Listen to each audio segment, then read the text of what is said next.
ये सवाल मुझे थोड़ा सा मुश्किल लगा लिटिल बिट, क्योंकि इसमें कुछ दिमाग लग ही नहीं रहा। एक परिवार में पति पत्नी और एक पुत्र है। हमने यहाँ लिखा पति, यहाँ पे लिखा हमने पत्नी, और यहाँ पे लिखा हमने पुत्र, और इन तीनों की आयु का जो जोड़ है वो 90 वर्ष है। 90 वर्ष है। ये कह रहा है पति सबसे बड़ा है, पति और पत्नी की आयु का अंतर उनके पुत्र की आयु का 1/3, तो मैंने इसको 3x मान लिया। मान सकते हैं। अब आपने कहा कि इन दोनों का अंतर, अब मुझे इसमें से भी किसी एक को मानना था, तो मैंने इसको माना 2y, और इनका अंतर इसका 1/3 है, इसको मैंने मान लिया 2y - x। ऐसे कह सकते हैं 2y - x। अंतर देख लो आप, इसका अंतर x और इसका 1/3 है। अब ये कह रहा है कि इसकी 10 साल बाद आयु का आधा, अगर मैं इसका 10 साल जोड़ के आधा करूं तो y + 5 हो जाएगा।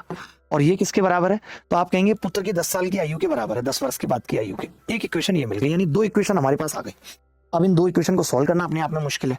मैंने इसको जोड़ा तो ये 2y 2y 4y और प्लस 2x, और 2 से काटूंगा तो ये इक्वेशन आ जाएगी 2y + x, या 2y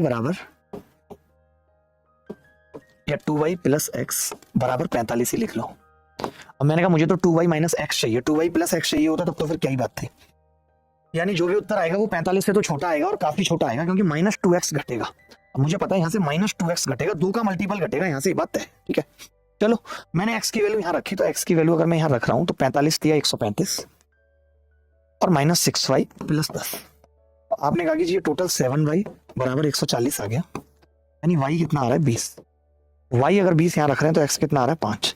हमसे सवाल में पूछ रहा था ये 2y यानी कि 40 - 5 बोले तो 35। ये थोड़ा मुश्किल सवाल था लिटिल बिट। अगर एज के सारे सवाल देखें तो ये मुश्किल है, जहाँ पे कुछ ना कुछ मानना पड़ रहा है x या y। नहीं